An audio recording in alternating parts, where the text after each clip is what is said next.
Thank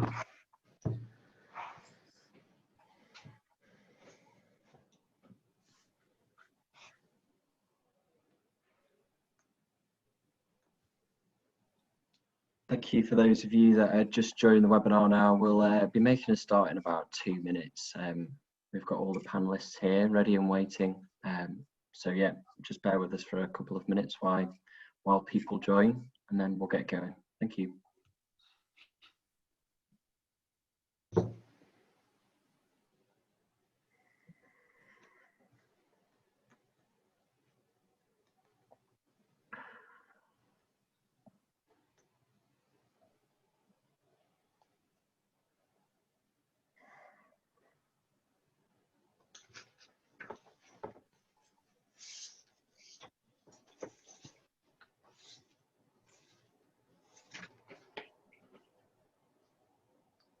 Somebody's saying they can't hear you, Tom.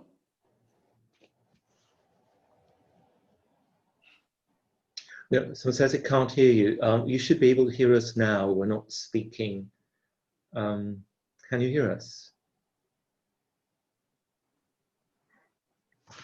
Well, let's make a start and we'll go through all the tests and stuff now. I think a lot of people are saying they can't hear us, so Graham, hopefully it's just a technical issue from your side, but hopefully you managed to get that sorted. Anyway, welcome to this research seminar, this special research seminar. So we're here launching the Routledge Handbook of Place. And I'm just going to quickly go through the Zoom controls. Hopefully a lot of you are sort of familiar with this software now. So we're using the Zoom webinars function, and we've got 3 little icons there that you'll be using. If you want to ask any questions at any point to any of our speakers, just please use the Q&A box. Just write your question in there and then we'll pick that up. We do have the chat function live, so you can just make some comments in there. It seems like the panelists are just picking those up just to say hi and stuff. That's fine. And then we've also got the raise your hand function. So we did have a few people that were saying that they couldn't hear us. So here's your opportunity. If I could just ask everybody just to use the raise your hand function and just raise your hands. Well, it looks like plenty of people can hear us by that. So thank you for participating in that. So I'm very happy to welcome our panel that we've got for you today. So we've got 6 very knowledgeable and talented academics for you that are all involved in the Routledge Handbook of Place.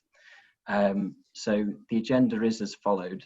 We've got 2 like mini sessions within this webinar. So we'll start off and we'll hear from the editors of the book. First of all, we'll hear from Professor Ares Kalandides, followed by Tim Edensor, and then into Uma. We'll have a quick Q&A for those 3, and then followed by that Q&A, we'll just take a 5-minute break because obviously we realised that sort of after about an hour you need to have a bit of a cup of tea and stuff like that. So we'll just break for that, and then after the short break where you can just take a bit of a refresh, we'll hear from David Cooper, Jenny, and then Dawn to finish us off, and we'll just have a Q&A for those 3 at the end. So without further ado, Ares, I'll just hand over to you. Well, thank you very much, Tom. Thanks everybody for joining this research seminar, which has a particular format because we're introducing a book. And there is something very ironic about introducing a book about place during a pandemic that has changed our relations to place completely. So I think had we written this book today, we would have added a chapter on that, but there's always version 2. So what I will do in the short time that I've got, and I will try to stay under 10 minutes, I would like to tell you a bit about the content of the book. I will not be using a PowerPoint, so you will see my face and nothing else. A short introduction, the idea of the book and the structure. And I will say a couple of things also about my own chapter, which is about Jeremy Massey's work. So the point of departure for this book, in a way, is this understanding for many years now that globalization, in many ways, challenges our understanding of place. And if you hear the rhetoric out there about globalization, it says that it dissolves place, right? It's this old Marxian idea of time-space compression. And there's a lot out there that says, well, places are losing their specificity, they're all becoming uniform. There are no differences between places any longer. And this is not a new debate. So it's not that we're saying this is something that happened yesterday. I think we've heard that since the 19th century in many different ways. What is interesting now is that I think there is a striking paradox that we see through globalization. On the one hand, we all inhabit the same place, it's our planet, which we are probably about to render uninhabitable. And at the same time, we all inhabit different places that stand in some kind of relation or not relation to each other. And it's interesting to look at all, let's say, counter-globalization movements and how different they are. There are those counter-globalization movements that are becoming reclusive, introspective. They're trying to protect place through a very, I should call almost conservative sense, but conservative in the etymological meaning, trying to conserve what place is about. And there are the other anti-globalization movements that are very, very conscious of the subordinates of certain places and others globally, and they're trying to address that.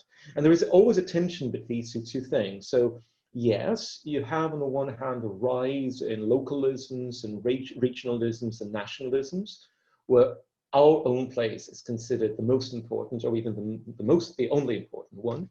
And at the same time, you have movements that try to think of global connections and interconnections around the world among places, but, and here is to use Doreen Massey's expression, all of these places in some kind of a power geometry where they are not equal.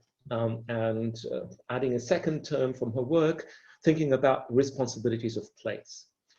So all of that, and that kind of tension, we live in one place in different places. There are places of localism and there are places of interconnection. This is, in a sense, the point of departure for this book that Uma Kothari, Tim Edensor, and myself edited in a kind of a longer process, but I think Tim will say more about that later on. So what do we want to do in this book? We wanted to provide state-of-the-art snapshot of these varied thinking about place across disciplines and across theoretical currents. You will find people writing obviously from geography, but also from sociology, from anthropology, from architecture and planning, history and art, even business, place management, but people who come from creative practice. So we'll have artists that write in the book too. These are all people who have either thought about place and worked with place, done both things in most cases, and we're trying to bring all these things together in the book. The whole thing has 7 parts. The first part is, which is edited by Tim Edensor, which is about situating place, it highlights the complexities and context within which place is situated and acknowledge conceptual richness. So it's really about setting the scene more than anything else. It's about scales, it's about how places are connected to other places and things like that. The second part, so in each part now consists of several chapters. I won't go through them, but I think Tim and Uma will do that afterwards. Part 2 is about the qualities of place. And what we mean by that are such attributes that are not easily amenable to scientific classification, but still are integral to the ways in which place is inhabited and experienced in sometimes in unreflexive ways, right? It's the directness of experience of place. There is a whole discussion about non-representational theories of place, and you'll find that in part 2 also with its several chapters. Part 2 is also edited by Tim Edensor. Part 3, edited by Samantha Wilkinson, who I think could not join us today, was on identity in place. And what this chapter does, it investigates how multiple identities are entangled with place in both ways. So how different identities exist in place, but how they are created by place and how place creates identities. So that is to be found in chapter 3, part 3. Part 4, which is edited by Paul O'Hare, is about power, regulating and resisting in place. And it examines just that. So how places are managed, regulated and ordered, but also how all of that is challenged, right? And how it's countered by different types of processes. So it's about organization, but also counter movements against the, let's say, the policing of place, which is one of the subjects. Chapter 5, Displacement, Loss and Emplacement by Uma Kothari. Uma will say more about it, so just a couple of words. It is about the processes of displacement, replacement, and all these processes to which places are made unstable, volatile, and insecure. And I think talking about also the refugees and the movement, the camps and things like that. In my own home country, there was a terrible incident yesterday where the largest camp, refugee camp in Europe, Moria, burned down. What does that mean in terms of displacement? 13,000 people found themselves displaced in one day. Chapter 6 is on the economic geographies of place. It's a chapter that I have edited, and it's about the different complex ways that places are integrated in the whole economic processes, from production, manufacturing, distribution, and also the different power relations in that. And finally, part 7 is about creative engagements with place. And that is where we look at how the rise of geo-humanities, which is a huge subject. David Cooper will talk about it afterwards, and how different creative professions and creative people also engage with plays and writing and arts and performing arts, etc. So this is the structure of the book, and you'll see that you have both very established authors, and some of them are new. There are new voices that we believe should be included. The second thing that is also extremely important to note here is that we consciously are moving away from a view that just comes from the global north. We're trying to look at how the world is talking about place, and we've included as many voices as possible. So this is a general introduction about the book, and I'll just use the few minutes that I've got, I think about 3 minutes, to talk about the chapter that I have written, which is about revisiting Doreen Massey's global sense of place. One reason we decided to put it towards the beginning of the book is because, in a way, this book looks at the writing about place after Doreen Massey. So Doreen Massey's work is, for all of us, also one of the points of departure. And I was trying to look at an article that was published in 1991 in a non-academic paper in Marxism Today, actually the last year that paper even appeared, and how Doreen Massey starts and opens up several themes that not only resonate with us today, but are with us, and they're still a major part of the whole discussion about place, as if not a day had passed. Because what Doreen Massey tries to show is the conflict, the internal ambiguity of place, which is always, at the same time, it's there, it has an ontological existence, but it's also processed, it's created all the time, both by forces that are very local, but forces that can be very far away. And even, as she says, the sense of place, the specificity of space, of place, is not just created by local facts and processes, but something that may be happening very, very far away.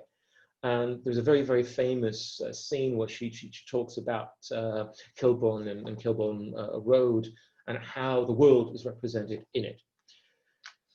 What she introduces there is, first of all, the whole idea that is now mainstream in geography is that we understand place as relational. So place is not just something that's out there, but place is always created by social relations that could be local, that be far away. And reading this text that is now, 30 years old, you realize that nothing has, the geographical thinking has progressed, but still keeps that as its point of departure. I also talk about how Doreen Massey introduces gender in this article, but we have to say that Doreen Massey's preoccupation with gender is not very central in most of her work. It starts there, it comes and goes occasionally. For me, though, there are already some terms that pop up there. I already use the power geometries, the politics of place, and the responsibilities of place that pop up already in this article. And I think it's very interesting to think about it. And the last thing, and I'll close with that, I'm always fascinated with the way that Doreen Massey uses language. There are so many people who manage to write about place in a language that is obscure, that is almost impossible to understand. It's not just impossible for me to understand as a non-English native speaker, but I'm sure that it's difficult for others to understand. There is an amazing directness in this language. And it's not a coincidence. We know that Doreen Massey saw herself as a public intellectual. As a public intellectual, she would even write about football in The Guardian, right? She was a Liverpool fan. And she would try to find a direct language to talk to people and find the right level. So I'll leave it at that because that shows a bit what the book is about, what the different parts and my own chapter is about, and hand over to Tim, who is the second, also actually the first of the co-editors, who will take over from me.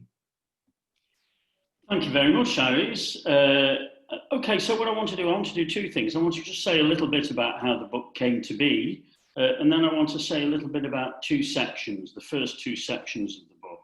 Now, about 10 years ago, I was attending the Royal Geographical Society annual conference in London, and as always, I kind of gravitated towards the Routledge stall, and there was Andrew Mole, the geography editor of Routledge, and there was a number of handbooks that had just been published, and I looked at them, and I said to him, you know, Andrew, you really could do with a handbook on place here. What do you think of that idea? And his response was, well, why don't you edit it then? And I ran a mile at this point. I was really frightened about the possibility of undertaking such a gigantic project. And so subsequently, though, as I'm a kind of attendee, a regular attendee of the same conference, each year Andrew would buttonhole me and he would say, Tim, how about that handbook on place? And then about 4 years ago, or 3 years ago, in a moment of weakness, I agreed to do it. Of course, I couldn't do it by myself. I had to bring Uma and Ares on board. Such is the sort of extent of the book, 63 chapters in all. And I was quite fearful about this process. I thought it would kind of bog me down for a long time and be like drawing teeth. In reality, it's been absolutely the opposite. It's been a real delight to edit this book, as I'm sure Ares and Uma would also say. It's been fantastic, the diversity of the contributors, the quality of the chapters, the promptness with which people submitted their chapters. It's not been always my experience with editing books, but certainly the case with this. So I'm absolutely delighted with the book, as I think we all are. Now, as Ares has already mentioned, in writing a book about place, it's quite challenging because there have been very, very powerful accounts, especially geographical accounts, and some philosophical accounts, but especially, as Ares has already mentioned, the amazing work of Doreen Massey, and then there's also Tim Cresswell. But in a way, their kind of rather seminal accounts appeared a few years ago. And so we certainly want to honour that work. We think it's kind of really integral in many of the ideas, many of the chapters cite these works. But whilst we wanted to honour them, we also wanted to kind of take account of the multiple and diverse array of perspectives, certainly from geography, but well beyond too. So from architecture, creative practice, sociology and anthropology. Now, we certainly think we've produced an amazingly rich volume, but of course this can never be comprehensive, and we don't aim to be. But we certainly think it's sort of at the moment sort of fairly cutting edge. Okay, so I want to now turn to the two sections, the two first sections of the book. And Ares has already briefly mentioned these. And the first one is called Situating Place. It's got 9 chapters in it. And here, as he mentioned, the notion that we want to wield is particularly scale. So to think about place, how place is scaled, and we might think about this in different ways. We might think about a nation itself being a kind of a place. We might think about a geographical region as being part of a place, or we might even think about our own house as being a particular kind of place. So place is always scaled in this way, and it depends upon which context we're using. But in addition to that, again, as Ares has already emphasised, place is always relational. It's always contextualised by its relation to a different kind of entity, whether that's larger or smaller. And so what's kind of interesting about this section, we believe, is that we kind of attempt to address these notions of scale through various perspectives. There is, of course, the global perspective. How might we understand a global sense of place? But also, how might we conceive place as being conditioned by its presence within a nation? That kind of large orbit, that large kind of gravity field that tends to suck out so much meaning and incorporate so many aspects of place. But of course, there's also regional dimensions of place as well.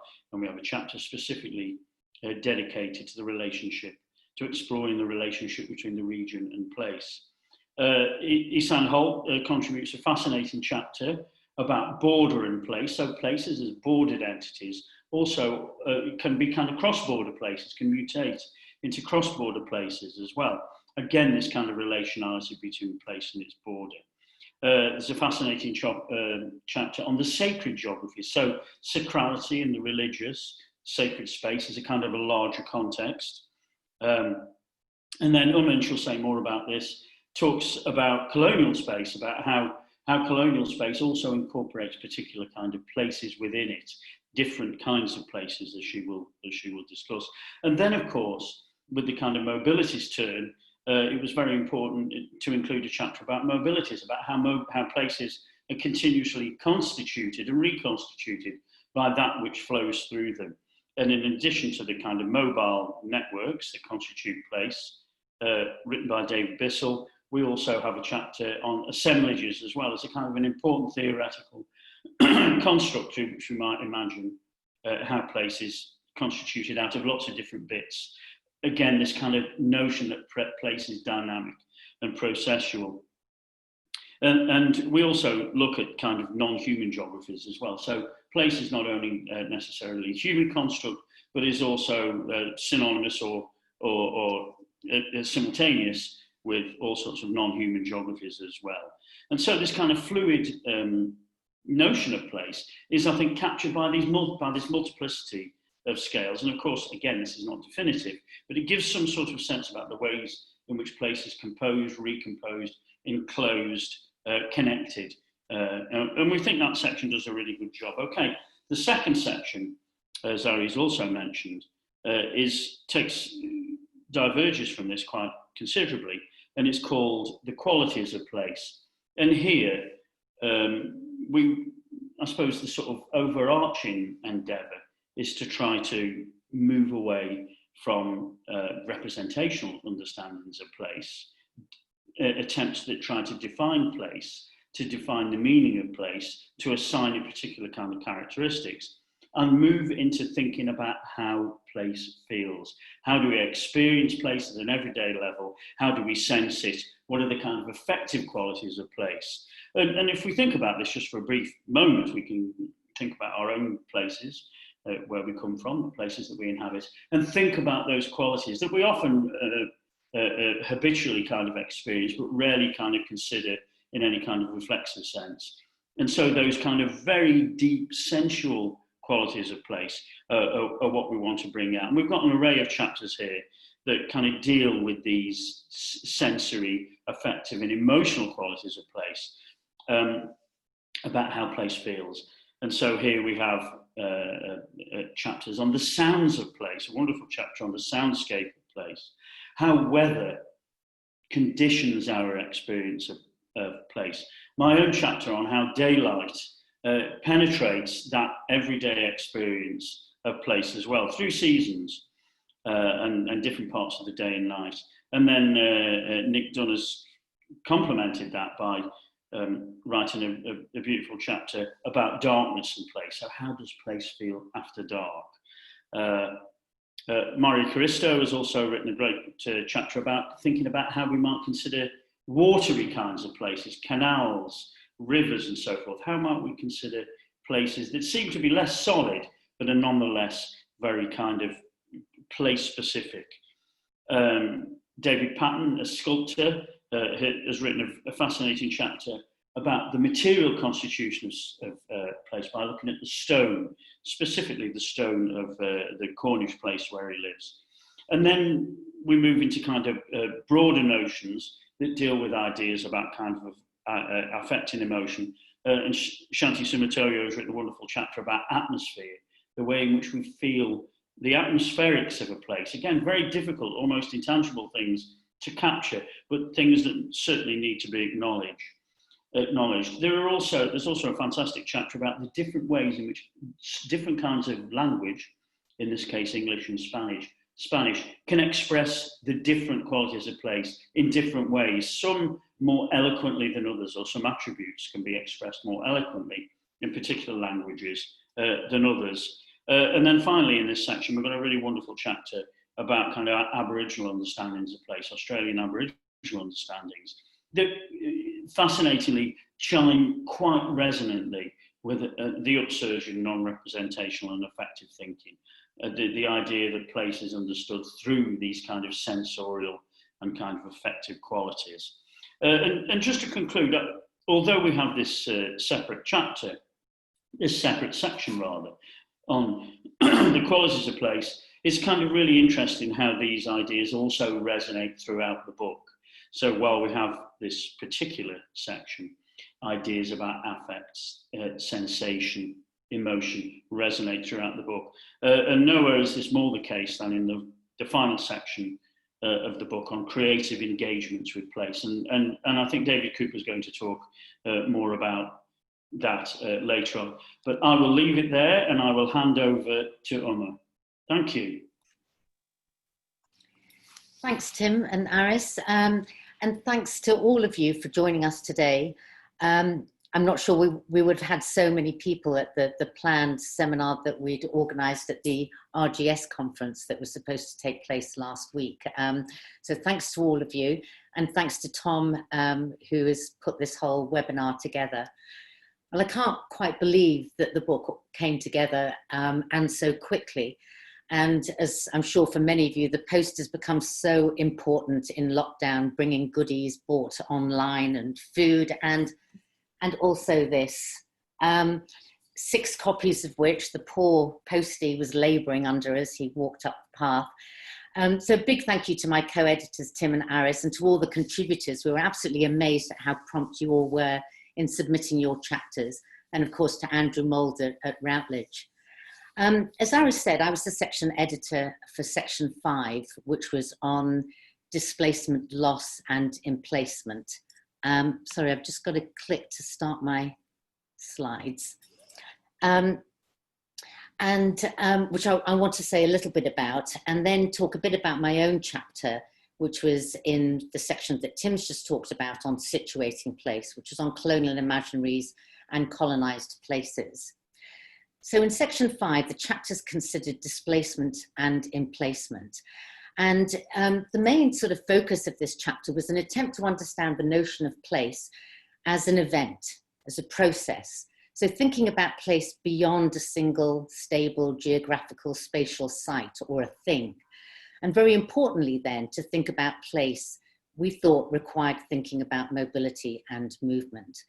So the chapters collectively in this section reflect on multiple dimensions of displacement and emplacement, and very importantly, how those kinds of processes underpin notions of attachment, of loss and abandonment, and how together they constitute a process of placemaking.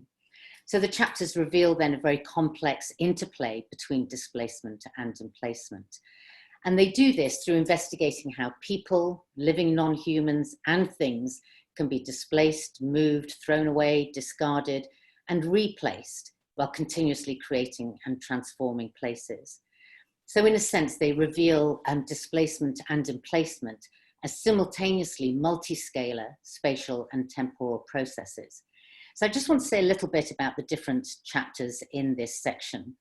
Ali Madanipour's chapter explores the temporariness of place. So what he does is he illustrates the particularities of time, space, and meaning in the context of movement.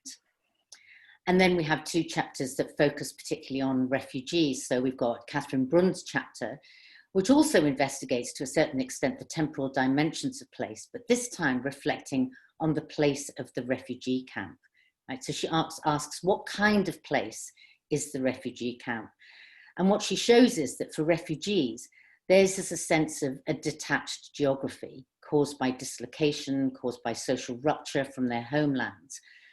For those who are displaced from a familiar place, becoming emplaced is also often associated with remaking a sense of home. And this is very clearly and wonderfully addressed in Luis Eduardo's chapter, in which he illustrates how displaced people create and negotiate a sense of home on the move. Sorry, just scrolling down. In their chapter on homelessness in Melbourne, Alison Young, sorry, I'm on the wrong slide here. Their chapter on homelessness in Melbourne, Alison Young and James Petty examine how homeless individuals are prevented from investing places with that kind of effective attachment that Luis talks about when he talks about refugees making a sense of, or a place called home. And so what they suggest is that they're unable, homeless individuals are unable to invest in the same way that we associate with houses and we associate with making a home. But what they do is find that they often adapt and use various urban places in which they carry out the kinds of activities that are indeed associated with life in a place called home. So they're adapting to a different place and recreating a certain sense of home within that. And while Alison and James' chapter show how the possessions that homeless people carry with them is minimal, Tracy Potts illustrates how the stuff that is needed to make a home in a fixed place like a house can be overwhelming, overflowing, and simply too much. So we move from this sort of minimal sort of collection of things to a house that is overflowing, overwhelming, and simply too much, and almost chaotic, that it strays in and out of the bounds, which is what Catherine Phillips and Sarah Robertson write about when they focus on human and non-human interactions. So they look at those interactions in a city park. And what they argue is that urban realms may constitute a key site for discussions about non-humans challenging human-centric ideas of place. So a really important contribution that brings in this idea of the living non-human and the ways in which living non-humans communicate in a certain sense, encounter human-centric ideas of place and also of boundaries. While Patrick Devine Wright illuminates emotional, symbolic and affective dimensions of people's thinking about and their attachments to and feelings for places, Justin Armstrong focuses on abandoned places. And what he does is reveal the sort of the cultural relevance, the historical significance of the agency of ruins. So a different kind of place, abandoned places, and a sense of loss that's associated with them. So together, those chapters in the section illuminate displacement and emplacement, but also how these reflect a sense of loss and a sense of abandonment. In my own chapter, which is quite different, which is in section 1 on situating place, I consider colonial imaginaries and colonized places. So I look at how colonial imaginaries of non-Western places enabled the acquisition and the expansion of empire, and how colonial performances made and reproduced heterogeneous colonized places. And when I talk about a colonial geographical imaginary, I refer to how places are perceived, represented, and interpreted through a colonial discourse. And of course, these imaginaries have a very long history. And when I say long, I mean very long. We can look at early explorers, Columbus, Vasco da Gama, who brought back very fanciful stories about other places. And Europe was subsequently flooded with these accounts of the so-called new lands. And through these highly partial representations, distant places then were identified as discrete spatial entities, right? As places that had their own particular fauna and flora, customs, culture, landscapes. And through their transmission, people in Europe got to know, in inverted commas, the places of others. So certain places were imagined and represented as landscapes without people, empty spaces, for example. Places were conceived as suffering from a lack. So as an absence of those features that are found in Europe. So for example, writing of the Congo in 1907, the explorer Richard Davis says, to tell what a place is like, you must tell what it lacks. One must write of the Congo always in the negative. So these imaginaries were also, well, they were imagined, but they were also materially manifest in how colonized places were planned, structured, and organized by colonizers, by those colonial administrators in those places, and also the ways in which they performed in those places. So, for example, they did this through the creation of a dual colonial city, in which separate European cantonments and native quarters were devised to inscribe, in a sense, the absolute cultural distinctions essential to supporting that rationale for colonialism. So Lord Russell wrote, the native quarter was conceived as the absolute opposite of the cantonment. He says, and he depicted it as the East grumbles, propagates, squabbles, sits in its decaying temples, haunts its rotting shrines, drinks its semi-putrid water. So constructing a place as other to, as Dipesh Chakrabarti writes about the cantonment, Indian chaos was contrasted with the immaculate order of the European quarters, where pleasant squares, white buildings with their pillared verandas and graceful foliage lent to European eyes a fairy-like loveliness to the whole scene. But of course, these places weren't solely defined by administrative infrastructures and protocols, and what I subsequently do in the chapter, but don't have time to talk about much now, is but to look at the ways in which the relationship between the colonizers and the colonized ended up ceaselessly remaking those places. And so in a sense, the colonized place was always in the process of becoming. And as such, empire literally took place. So thanks very much. And I think we've got time for some questions and answers now. Thank you.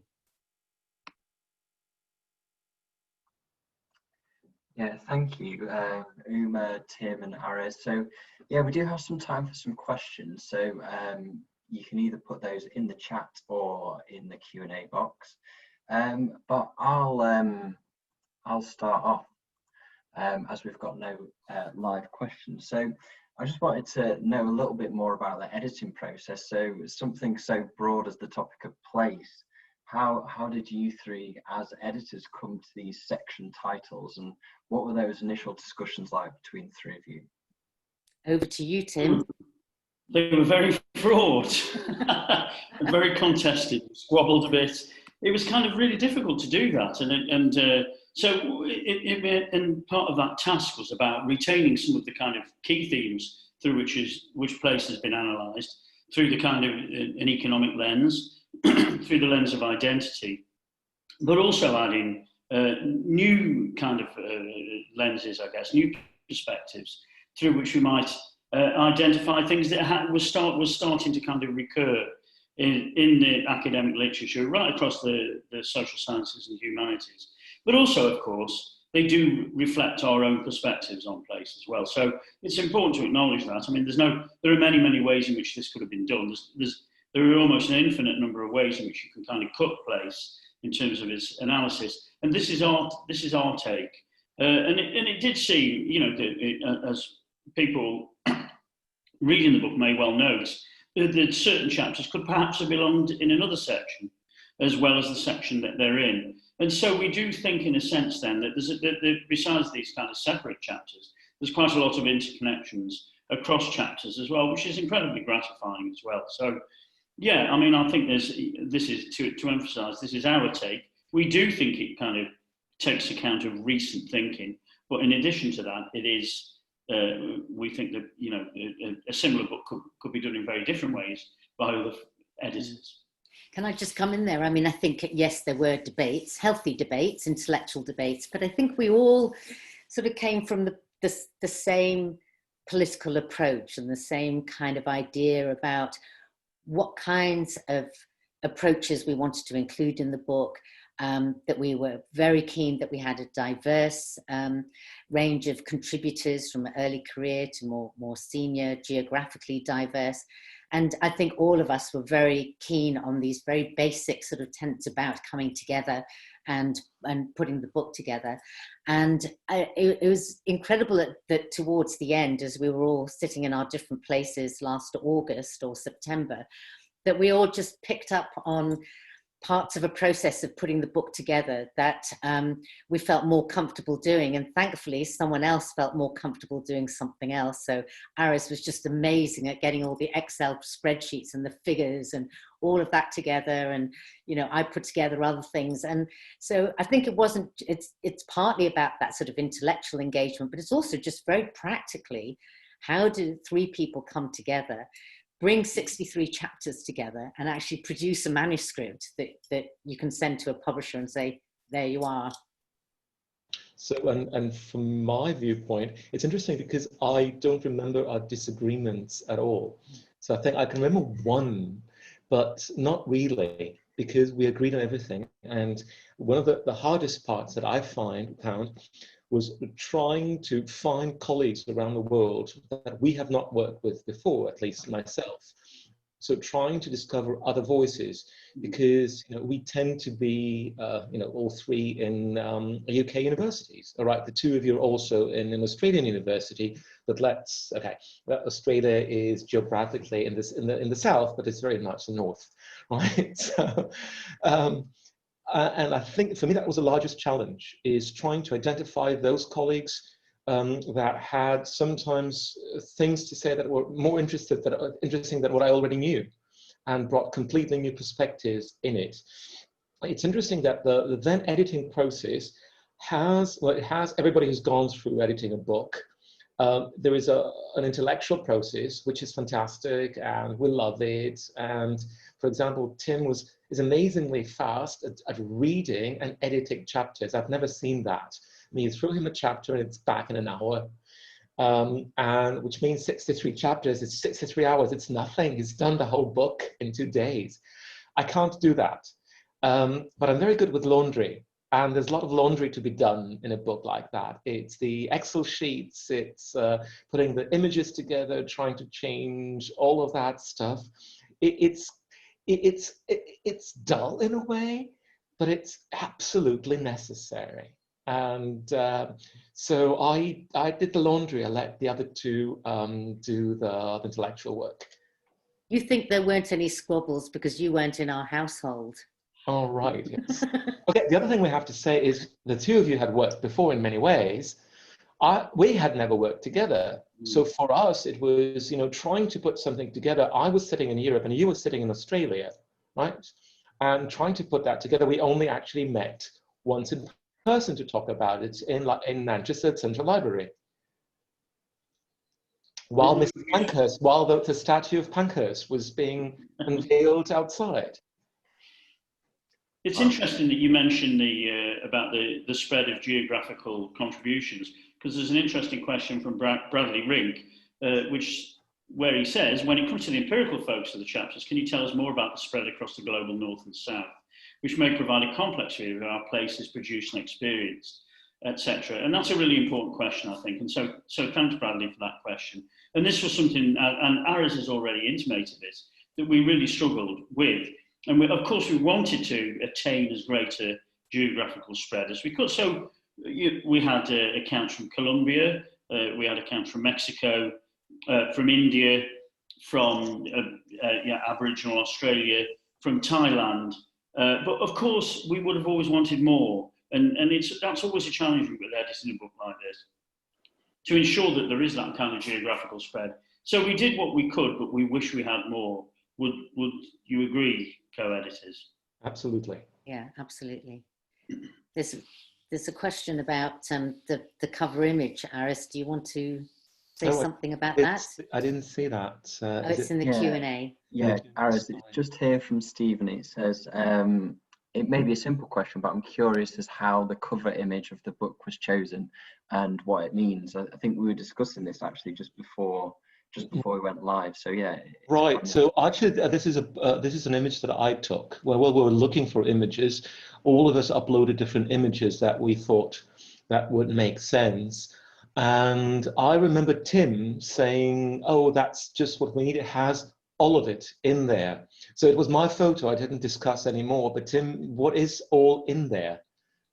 Well, first of all, it's beautiful. It's like a beautiful image with that kind of sense of sea and water and sky. And my hometown, it's Athens. It's the coast of Athens. It's in Glyfada. Yeah.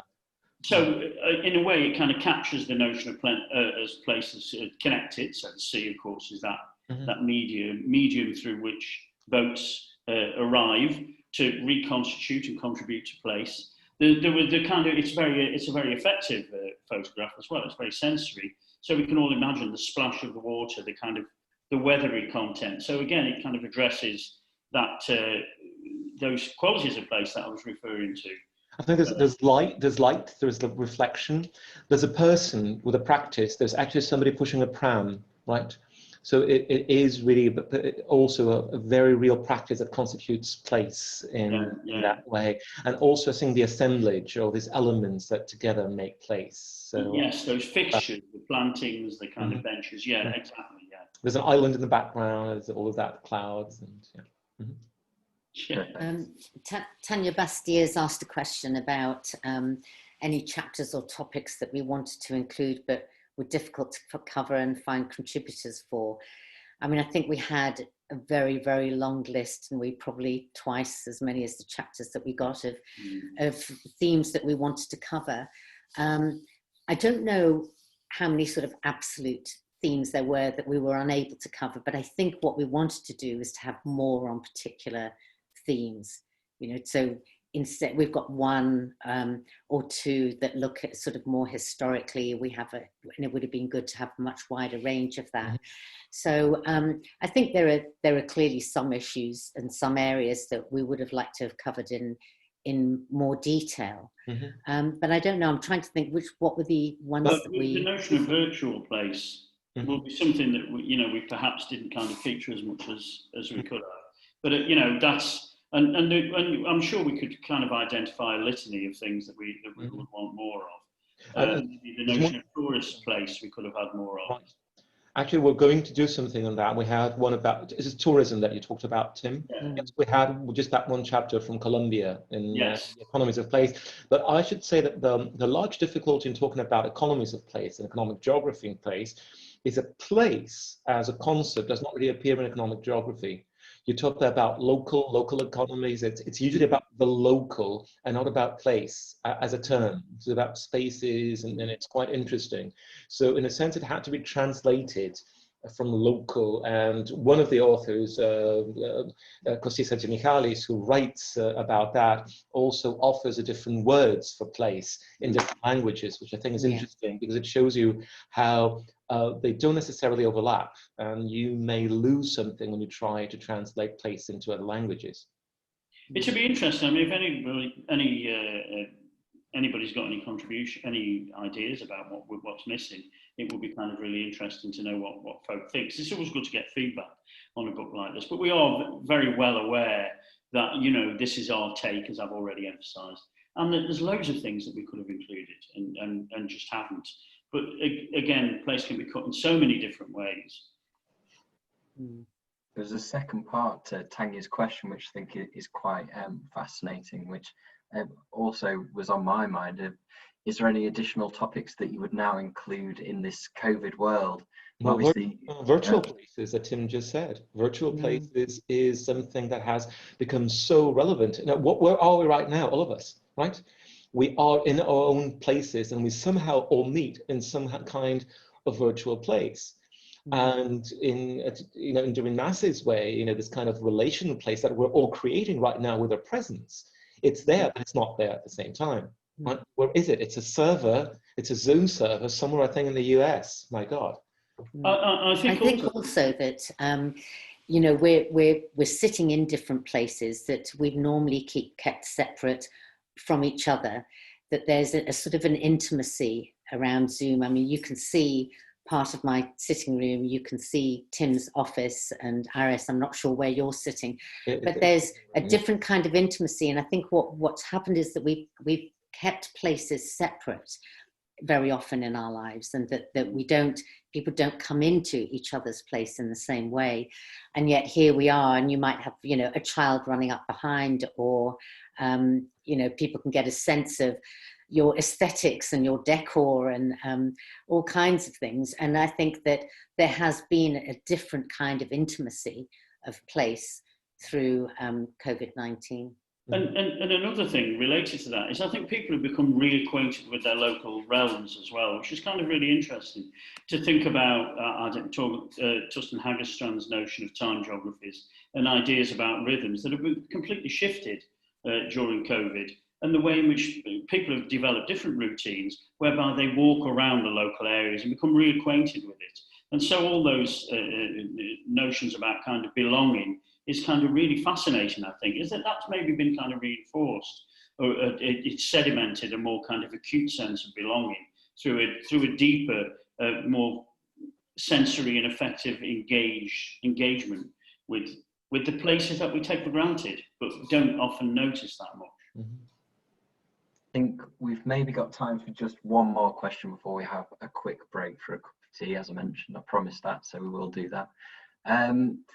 Do you talk anywhere in the book about methodologies that can best account for place, and how is this present in the book? I think it's present across the whole book. So there is no chapter. We actually thought about including a part about methodologies. And then we said, in reality, every chapter includes some kind of methodological concept. So it's just spread around across the whole book, and it's so many different perspectives that we decided that we'll not have one single methodological chapter. My favourite methodology book on place is this book here, The Misguide to Anywhere, which is, I think, fantastic, and it helps us to kind of look at place in a kind of a new way. So I think there are really fascinating, interesting resources, but of course, as Ari says, we don't focus specifically on methods, but yes, certain chapters do detail quite elaborately about the kind of different methods and methodologies that they've undertaken. But, you know, maybe that's scope for another book, you know, exploring place, methods for investigating place. Okay, I mean, we answered that one a little bit quicker than I thought, so I think maybe we'll have just one more. There's this one from Andy, which says, what's the future of localism in a virtual world? Which I think is a very interesting question. The future of localism in a virtual world. I think a virtual world includes lots of dimensions of localism. I think we shouldn't really compare the kind of virtual, or consider the virtual to be a kind of a global entity. It's often the case that a lot of local action is engendered, a lot of local feeling, a lot of local sentiment, and local political action is engendered through this kind of virtual sphere. And at the moment I'm working on a really interesting project in Melbourne where a statue suddenly appeared. It just appeared in this park in a suburb of Melbourne, and locals took to it immediately. At a time when statues are being demolished and pulled down and interrogated and critiqued, this was the opposite. This was a statue that was deeply loved. And it was subsequently taken away by the council because it hadn't been authorised, it was a kind of bit of guerrilla art. But what's interesting about this is that the sense of localism and the ways in which this statue, this memorial, contributed to a sense of localism was primarily organised in the realm of what we might call the virtual, on Facebook, on social media. So I don't think we should necessarily kind of think about them as entirely separate. And there is then also a kind of, there has been a sort of further interaction between the virtual and the real world. So people go out, take photographs the statue with them next to it perhaps, and then put it on social media. So there's a kind of an interesting relationship between these two spheres. Thank you for that, Tim. And I think on that, we'll just pause for a quick break. So it's 5:02 now, and we'll come back at 0:00. And as you can see, the next speaker that we've got coming up is David. So as I say, grab yourself a cup of tea, and I'll see you back at 0:00. Okay, thank you. Thank you.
Right then, welcome back. I'll make it just 30 seconds before o'clock. Thank you everybody for your contributions on the Q&A. Really good conversation. Jenny, one of our panelists, has just put an additional answer in the chat. So if you do want to join in the conversation and make any comments, just please put them in the chat function. And if you do have any specific questions, a lot of you have been using the Q&A, so thank you for that. So we will have another Q&A session for this round of speakers after this. We're moving on to sort of the chapter specific content now. So I'm very happy to welcome David Cooper. David, are you with us? Hi. Hi, David. I'm just going to pass over remote access to you. Okay, great. Okay, Karen. Let's see.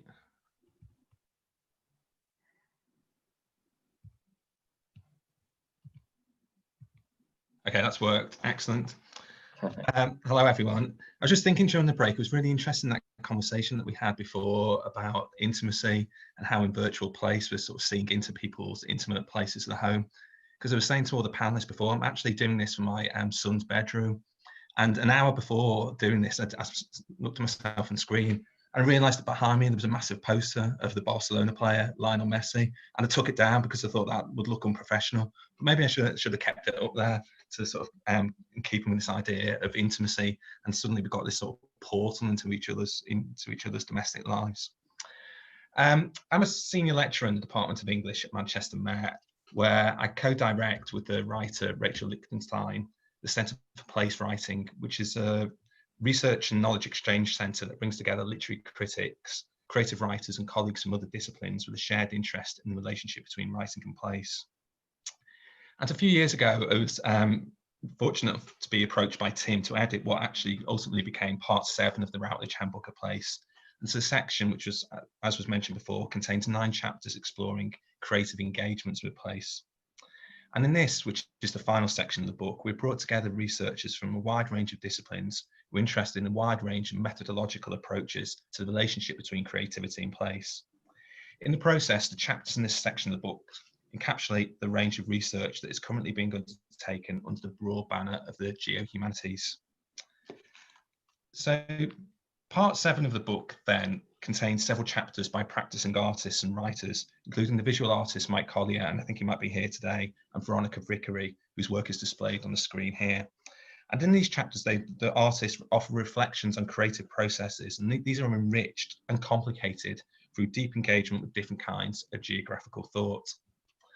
At the same time, part 7 of the handbook also contains chapters in which scholars apply geographical thinking to various cultural representations of place, whether this be film or drama.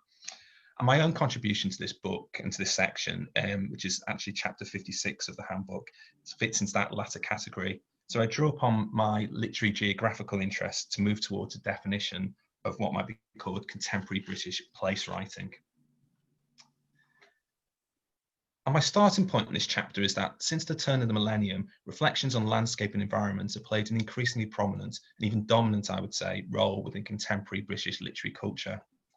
This prominence is evidenced on the shelves of our bookshops and in the pages of our weekend newspapers through the high public profiles enjoyed by such writers as Ian Sinclair or Robert Macfarlane. It is similarly evident in the critical and commercial success of a range of independent presses, including publishers like Little Toller Books and Penned in the Margins, who are passionately dedicated to promoting new writing about the spaces and places in which we live and through which we move in the practice of everyday life. At the same time, online spaces, which goes back to an earlier point, such as the enormously influential Caught by the River website, have acted as virtual meeting points for writers and readers with shared interests in what they call pursuits of a distinctly non-digital variety: walking, fishing, looking, thinking. The reasons for this widespread preoccupation with the literary articulation of geographical experience are complex. In my chapter, however, my primary concern is not to attempt to identify and unpick these contributory factors, but rather to open up thinking about the label itself, the label that we might use to define such writing. The type of writing I have in mind in the chapter includes work that has been variously described described as psychogeography and new nature writing, landscape punk and folk horror. But unifying all of this work, though, is a collective preoccupation with place, this key word. And over recent years, this term itself, place writing, has started to creep into creative and critical literary discourse, as illustrated by the name of our own research centre at Manchester Met. But I think up until now, that collocation, place and writing, hasn't really been subjected to extensive, anyway, scholarly scrutiny. My chapter in the handbook, therefore, is informed by a really straightforward critical question: just what is place writing? And I argue that this question can be addressed, at least in part, through looking at two, what I call landmark collections of contemporary British writing. Between 2010 and 2011, the London-based arts company Art Events coordinated the Re-Enchantment, a national project that sought to interrogate the various meanings of place in the 21st century. As part of this project, Art Events published Towards Re-Enchantment, Place and Its Meaning, a collection of new writing edited by Gareth Evans and Di Robson, in which 11 contributors were invited to reflect, and I quote, on specific locations from across the diverse landscapes of the British Isles and on the potential for re-enchantment. 8 years later, the acclaimed nature writer and former BBC radio producer Tim Dee edited Groundwork, another anthology published this time by a mainstream press, Jonathan Cape, that collects writings on places and people by 31 contributors. These two collections, published more or less at the at either end of the decade, are both encapsulated, I would argue, and have shaped a popular understanding of what might be meant by place writing. The question that interested me was how these two publications define contemporary place writing in terms of literary form. And it becomes evident that in situating Towards Re-Enchantment and Groundwork as these field-shaping collections, creative non-fictional prose, almost invariably written in the first person, lies at the centre of contemporary British place writing. In bringing together a suite of writers from a suite of cultural and disciplinary backgrounds, the collections present the reader with both a disparate range of topographies and methodologies.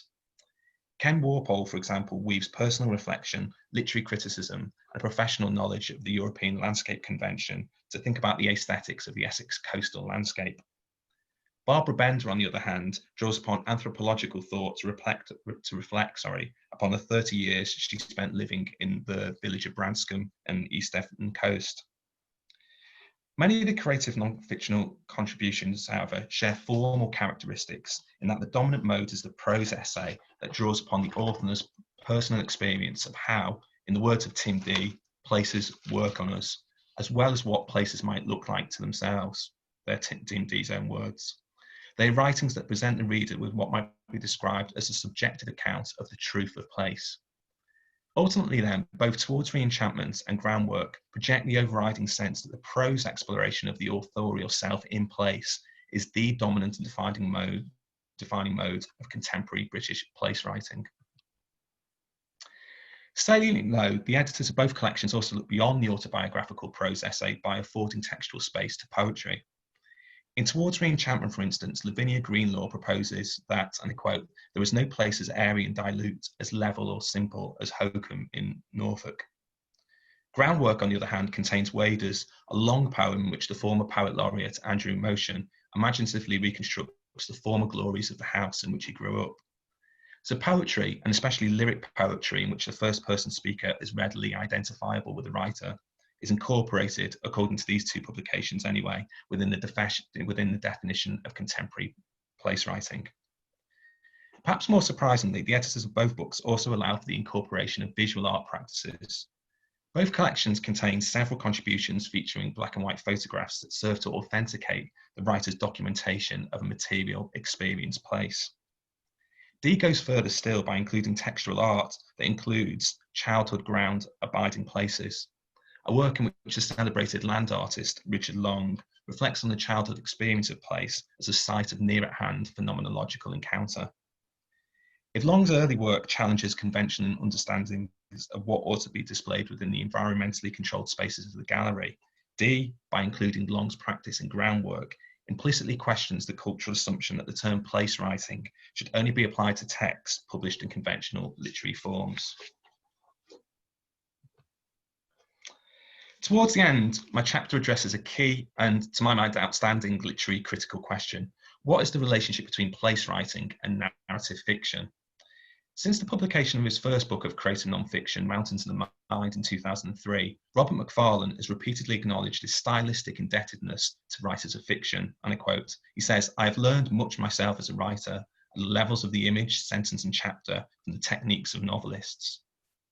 Moreover, the idea that creative non-fiction is predicated on the articulation of subjective truth also opens up the potential for textual elements that swerve away from real-world geographies or the verifiable embodied experience of place.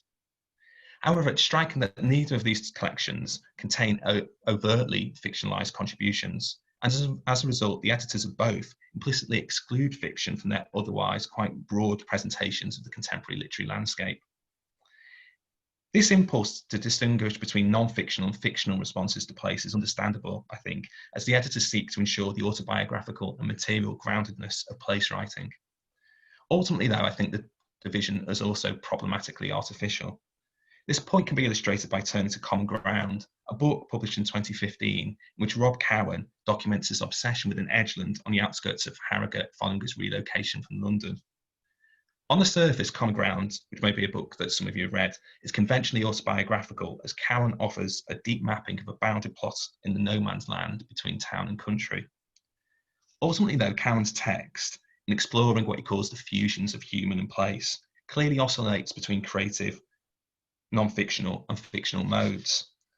Most memorably, the use of the first person in the book becomes stabilised in a chapter which is called The Union of Opposites, as the narration is taken over by someone else, by someone called John Joseph Longthorne, born right here in Harrogate in 1945. Cowan concocts a personal history for this character, a man who habitually sits in the corner of Cafe Nero in the centre of town, and imagines Longthorne's own deep engagement with the edgeland that provides the geographical focus for the text. As a result, Common Ground is a book that posits that a sense of place is constituted through a knotty synthesis of the real and the fictional, the experienced and the imagined. By extension, the act of fiction making augments, to use a word that Cowan uses, the author's own embodied and instinctive sense of place.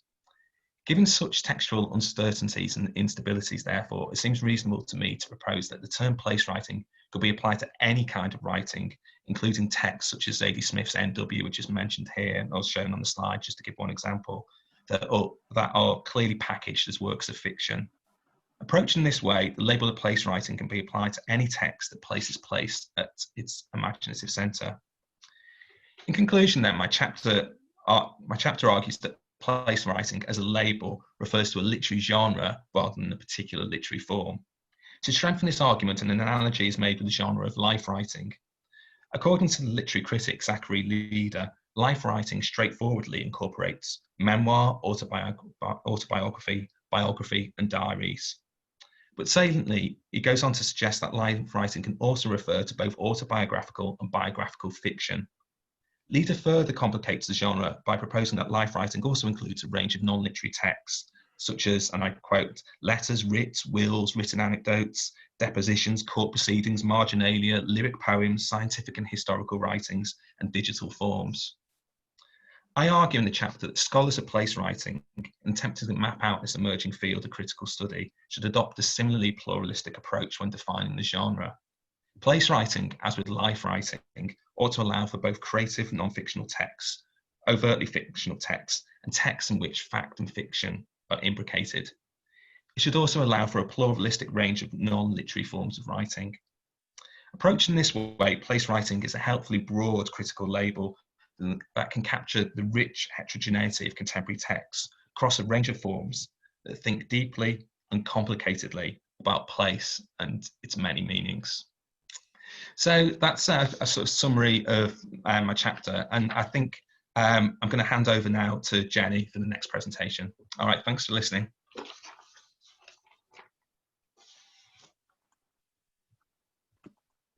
Just going to hand over control to you, Jenny. Handbook, can you insist with the slides, please? I thought you were taking over from this. If that's okay. Yeah, do you want me to click through? Yes, please. If that's okay. My laptop seems to not be so cooperative, sadly. Hello, everyone, and thank you for joining us today. I'm Jenny Kanellopoulou. I am a lecturer in law at Manchester Metropolitan University, and I'm one of the most recent voices that our editors had the kindness to include in this compendium, and I really thank them for this. My own chapter features in the fourth part of the book, the part that deals with power, regulation, and resistance of place, and frankly does none of these things. Not because it is not meant to, just because I wanted to present an alternative notion of place and law. Law for non-lawyers is a rigid, impermeable structure, and I wanted to bring together theories from law and about the law to a non-legal audience to indicate that this might not always be the case. So even though my own chapter is very theoretical, in essence, it is geared towards providing practical implications for lawmakers, legal scholars, legal academics, as well as anybody interested in place-related academia and scholarship. To indicate how this operates in practice, I will go through explaining what place means for the average legal scholar and the average lawyer, and how this is a relationship that has been taken for granted since pretty much the beginning of the study of law. Law has always been in place, meaning that a legal system always is there to show or to express the sovereign will of a sovereign people or a sovereign parliament, as is the case in the United Kingdom. When we think of the law, we always follow our thinking by saying the law where, the law of which country, which jurisdiction. So the law is territorially bound. Law has boundaries, and it also imposes boundaries upon people's human and non-human actors' actions. This has led traditional legal theory to see the law as this structure around which the world evolves. Traditional legal scholarship goes as far as speak of the law's situated qualities. Law is situated and the world pretty much evolves around it. And this has both positive and negative attributes. The positive is that we know what the law is. And in a modern democracy, we need and we have to know what the law is, and we need to be able to interpret it as such. This is a quality that we can all agree should be in place if we are to be governed with transparency. On the negative side, however, the law has had implications and challenges when it is faced with places and spaces that subvert or challenge this impermeable construct. And we will see examples of this in the next slide. So these are some pictures of challenges that traditional legal scholarship has faced, starting from the exploration of Antarctica and the moon landing, and of course the advent of cyberspace, something that we did touch upon briefly when we were having a previous Q&A. These are all spaces where we don't have just a conflict of laws, but the absence of territorial laws. What law applies in Antarctica? What law applies in space? What law applies in cyberspace, where so much human activity happens? So here we have a cluster of places that don't have their own laws attached to them. On the other hand, we have several other types of subversive actions that seem to challenge the boundaries of law within a given country, within a jurisdiction. This could be, for instance, urban squats. This could be 420 festivals where drug-related law enforcement is suspended for a period of time, and closer perhaps to us and what we're used to in an urban landscape, we have pseudo-public spaces, private in legal terms, places that are semi-open to the public, which however do not advocate any type of right that is traditionally associated with a public place, such as the right to protest or the right to freedom of expression. So faced with these challenges, legal theory has had to delve in other disciplines and borrow concepts and methodologies from neighbors. And legal geography has been one of those neighbors. It's been a discipline that was created by geographers rather than by legal scholars, and it touches upon exactly this same these places. Next slide, please, Tom. Thank you.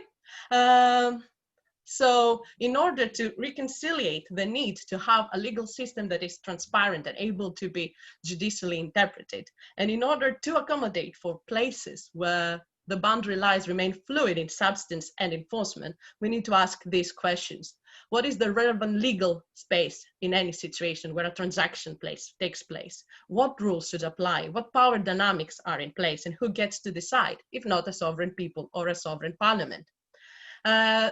I want to offer here the example of legal bracketing, a concept developed by one of the most prolific legal geography scholars, Nicholas Blomley, and so to both a traditional and a non-traditional legal audience, and as well as to place practitioners, how this can act as a way of escaping this theoretical impasse. Please, Tom. Thank you. Legal bracketing is an action of bringing a situation into under the microscope and zooming in on where the law happens, who influences decision making, and what rules are in place. It doesn't take for granted that the law operates as a traditional top-down scalar hierarchy of greater and lesser rules. It rather examines a situation brought in front of it in relation to place, human and non-human actors, and tries to examine how the law is created, how the law happens, and how the law is applied at the same time. And how can this more particularly work in practice? And this brings me to the last slide. This can act as a call to lawmakers, regulators, and the judiciary to appreciate the place specificity of legal plurality and appreciate that law can be generated from place-specific practices.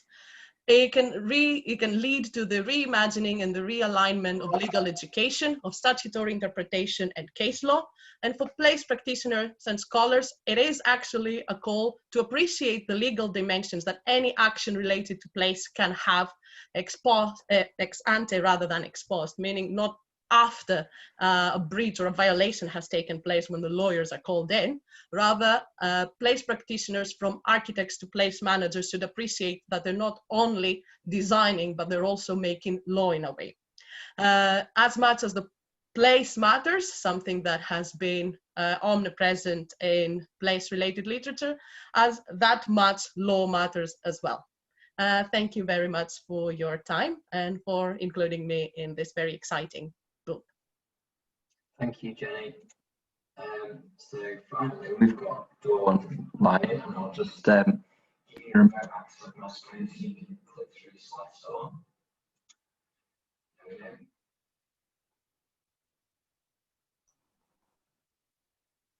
Hi everybody, and thank you very much, Tom, and to all of you for the kind invitation and opportunity to be part of the book and the book launch. I'm Dawn Lyon from the University of Kent. I actually came to write this chapter as a sociologist engaging with the work of geographers through the core concept of place, which for a long time was neglected in sociology. And it's always slightly uncomfortable feeling that I'm on someone else's territory, but it's been a very rich exploration. So this chapter emerged from my interest in work, rhythm, and a specific place, London's Billingsgate Fish Market, that may be familiar to some of you. It's the UK's largest inland fish market, located in East London. And in the chapter, I wanted to think about how certain workplaces come into being as places and what kinds of workplaces are produced as a result. And really the everyday rhythms of Billingsgate Fish Market make it such an interesting and rich space to explore, as it's marked by very strong contrasts. Before the market gets going, so it starts at kind of 1, 2 a.m. as people start to prepare their stands or stalls. It's relatively empty and still, and yet it takes shape to become this really lively site and workplace a few hours later.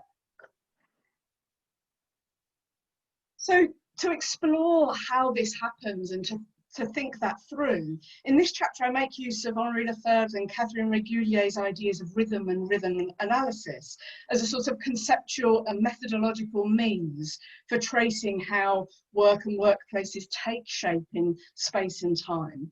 And I've worked on that previously using different kinds of methodologies. But in this chapter, I wanted to combine this thinking with Edward Case's formulations of places as thick and thin, to think about the character of workplaces brought about by, as Tim puts it, the ensemble of rhythms that permeate them. Now, rhythm analysis has always combined a mutual attention to space and time. So place, or lived space in Lefebvre's terms, is part of the story from the start.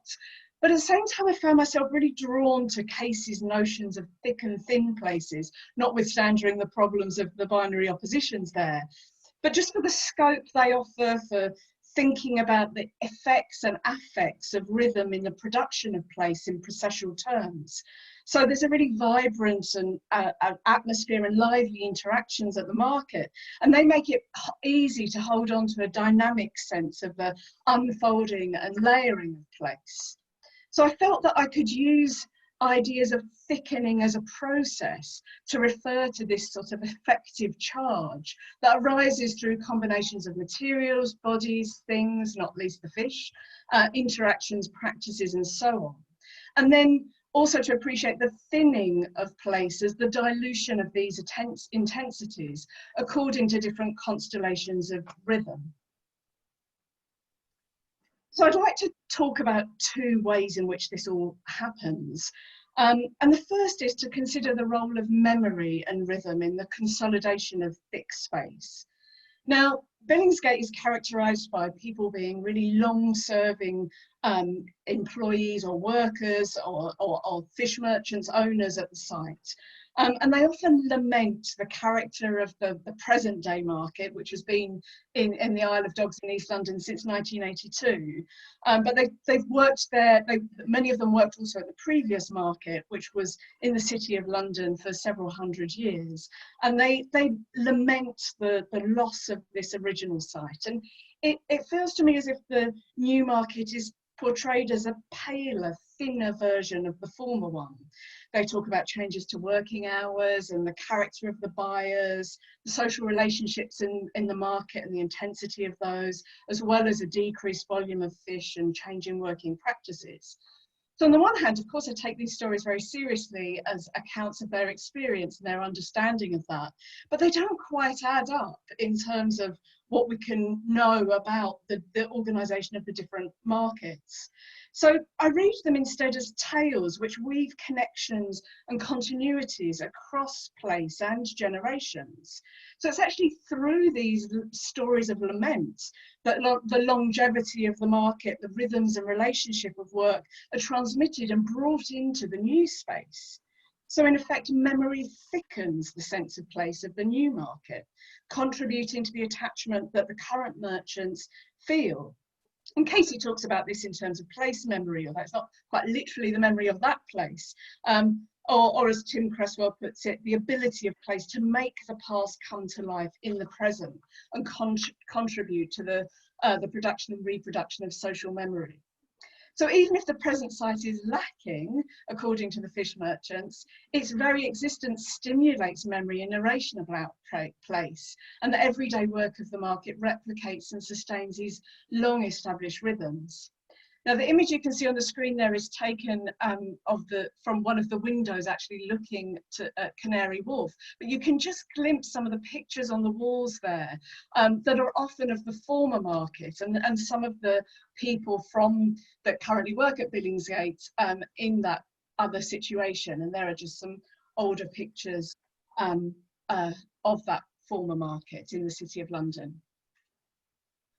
Now, the second area I want to say something about is the performance of place through the different trajectories of fish customers, merchants and porters moving in rhythm, and in doing so, thickening or thinning the space of the market. And we've heard already about the importance of mobilities in placemaking. Now, I did a rhythm analysis of the market in part by matching my pace to the fish inspectors and porters that I shadowed. As Lefebvre instructs, the rhythm analyst calls on all his, he says, senses. He thinks with the body, not in the abstract, but in lived temporality. To grasp a rhythm, it's necessary to have been grasped by it. One must let oneself go, abandon oneself to its duration. So I did this by following in particular the porters and the fish inspectors. And for porters, speed matters. They need to decipher items written on the order sheet, identify them in the chiller, load their trolleys, take them to a waiting van. And I scampered behind them, often out of step and out of place, lacking the spatial confidence that Louise Nash talks about of the insider.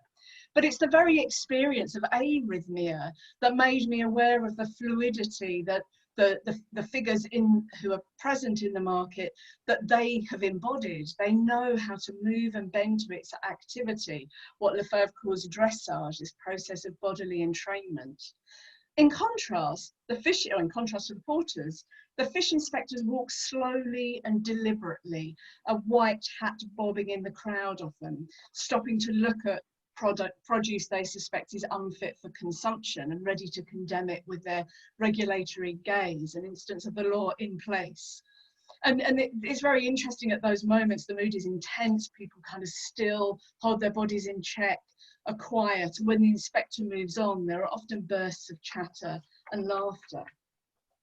In the meantime, of course, the fish wait and work their own magic as thickening agents. Their colour, shape, texture draw buyers in, and combined with the right sales pitch and price, make for fast exit from the market. But different fish have different rhythms, and it's very interesting to hear how long-standing fishmongers and salesmen talk about how you've just got to get the fish into the system, or that the process can be slowed. If the fish is very good, they say, it may have another few days' life left in it. So what I've tried to do here is show how Casey offers a vocabulary to make distinctions between different places or places at different times.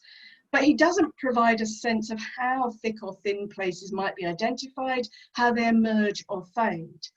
My aim then has been to show how, drawing on Lefebvre and Regulier's rhythm analysis, the thickening and thinning of place can be recognised, and how these accounts themselves actually capture what it is that rhythms do in place, and what kinds of place arise from the different constellations of rhythm as they make themselves felt through memory and narration and mobility and interaction.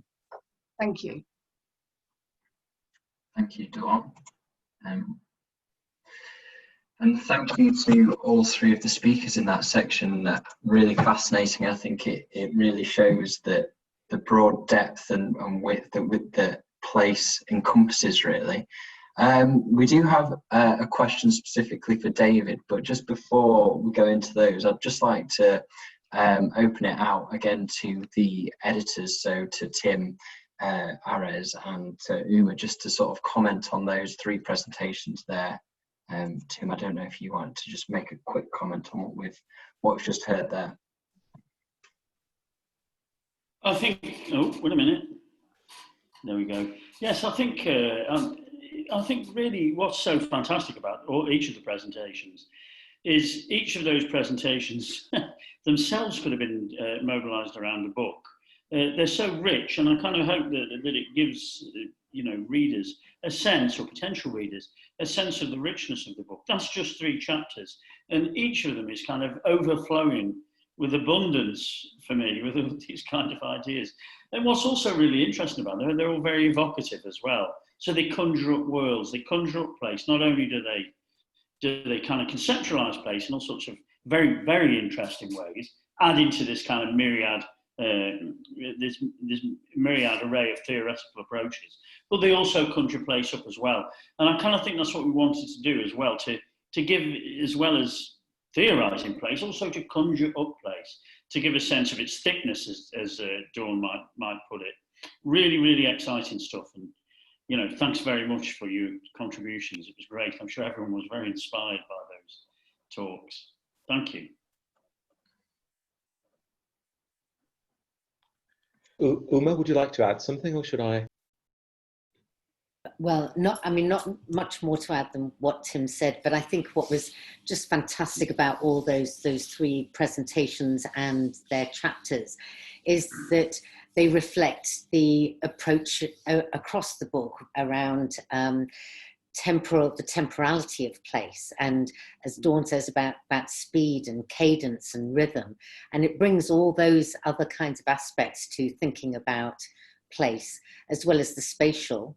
And I was really struck by the ways in which, when Jenny talks about, the sort of modern democracies and then thinking about the fish themselves lying in wait, that it's really multi-scalar, that it really shows the ways in which we're thinking about place at this sort of, the place of the fish in that container, and then this sort of democratic legal system.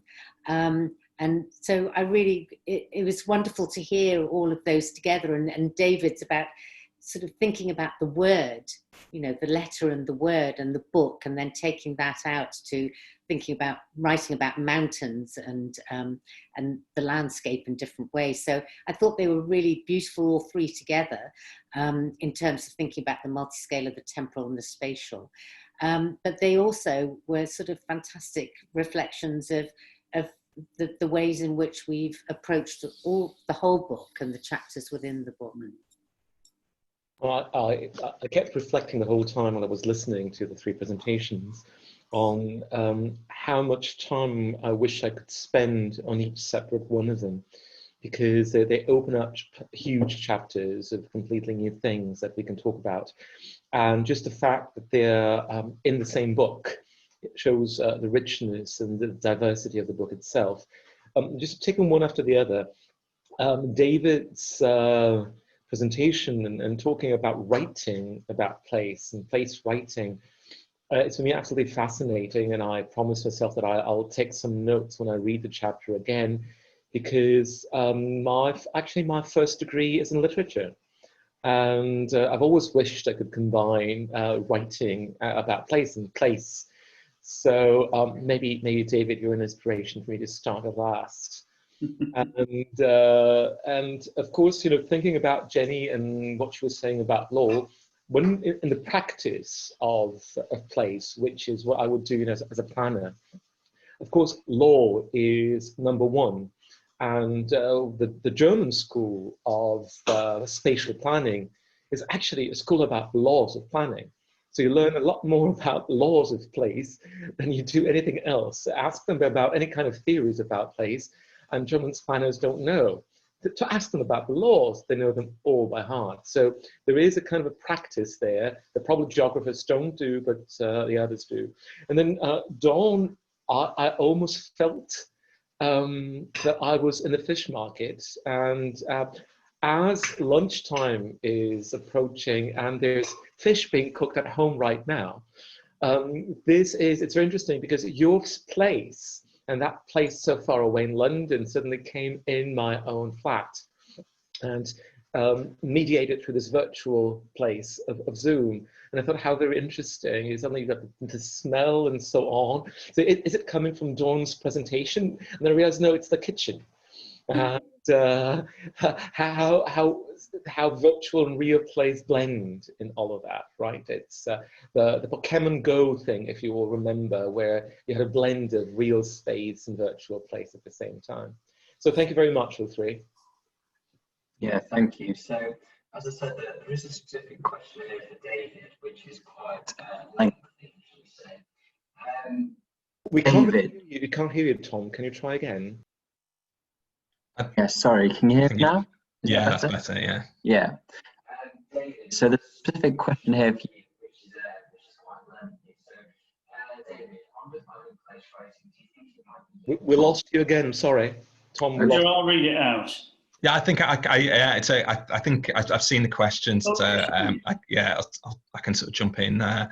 Just before I answer that question, I just wanted to say that about the handbook and the sort of the conversation we're having, like the sort of interdisciplinary conversations. I think I've read the book from sort of cover to cover, and it's just brilliant having the opportunity to read in sort of disciplines that or occupying disciplinary spaces that you don't normally inhabit. So I'm great that she's here today, but Dawn's chapter really unlocks some thinking for me. I've been writing about some writers who use note-taking and as they sort of move through the landscape, and your sort of reading using sort of Lefebvre and rhythm analysis just really unlocks something for me. And I think it's just, I think that's what Handbook like this can do, really sort of open up those cross-disciplinary conversations. So thank you very, very much for that. And the question that Tim, and hello Tim, who's out there somewhere. Yeah, thank you very much for the question. The question he asked was about really this relationship between this thing that we're calling place writing and the wider literature of place. And really that relationship, or how we define those or separate those two things out, has been something that I've been wrestling with for the past few years. And also colleagues at Manchester Met have been wrestling with, and we set up this thing called the Centre for Place Writing. And basically this question goes back to literary form. So in one sense, place writing could be sort of so associated with this particular type of creative non-fiction. And I think Tim is suggesting that literature of place is a more sort of bigger label which can incorporate fiction and poetry and all other forms, and those two things are very different. So maybe if this term place writing is going to have any meaning, it's got to be particularly applied to creative non-fiction. And I must admit that that was my own position for quite a long time. But I think I was really influenced, sort of thinking about what this thing called place writing actually is, by creative writing colleagues at Manchester Met. So in Manchester Met, we have a really big writing school, and so many of my colleagues are primarily or exclusively creative writers. And speaking to them, the vast majority of them who were writing about place saw no division between the different forms of writing that they use, and they all wanted to think about, they described it all as place writing, and that was what their sort of thinking influenced me. So to give an example, I've got one of my colleagues, Jean Sprackland, whose work might be familiar to some of you, writes poetry, writes prose of non-fiction, and she saw though poetry and prose, and she as both of those things as place writing. But another colleague called Gregory Normanton, who's a novelist and short story writer, he argued with me that he saw his work as place writing, and he wanted this label to be used, and he wanted his fiction to be thought as first and foremost as place writing. So that's where I am at the moment, Tim, to go back to your question, is thinking that I have this sort of broader, baggier sense of what place writing is. That said, as ever, my own attitude to research is this is just very much a work in progress, and my attitude and my sort of definition might change, might slip, and as ever with these things, I'm just sort of thinking it through. But yeah, thank you very much for the question. Maybe, Tim, we could carry on that conversation via email or something.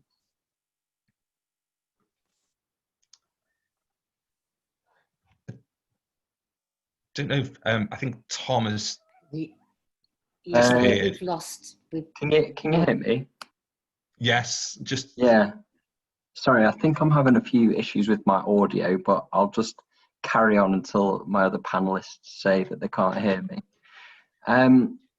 We've got another question here.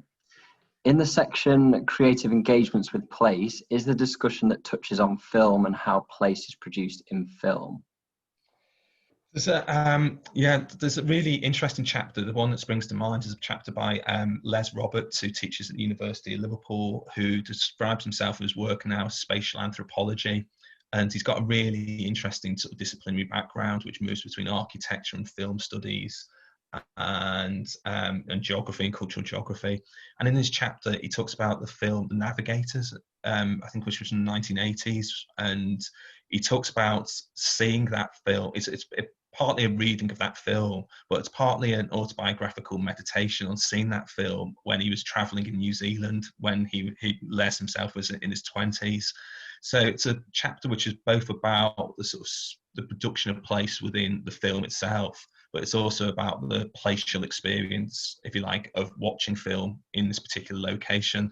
So I think as a chapter, it sort of encapsulates that relationship between the creative and the critical, which I think is threaded through that final section, where in this case, Les, who's primarily sort of a critical thinker and theorist, is sort of drawing upon his own life, his own biography, to think about the relationship between film and place. So that's the chapter that sort of really sticks out for me.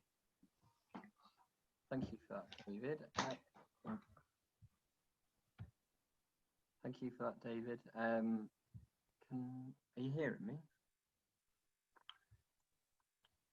Oh, can't hear you very well, Tom. Well, can you hear me now? A bit faint. Okay.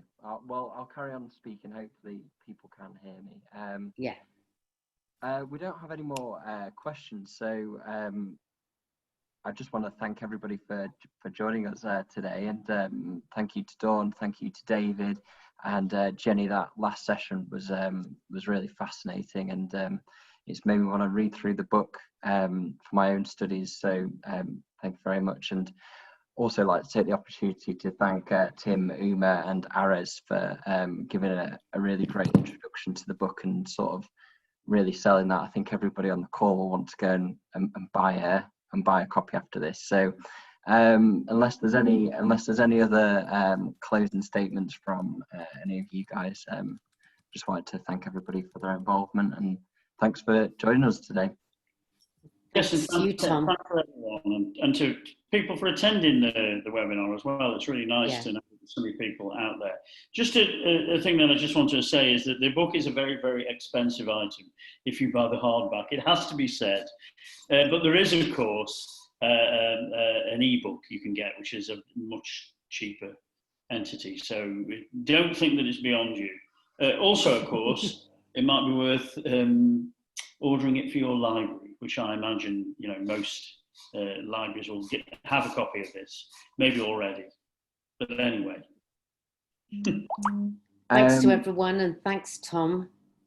Yeah, no worries. There will be a recording made available of this online, so there's just a question that came in. So thank you very much, everybody, and enjoy your lunch, I guess, after Dawn's presentation. Okay.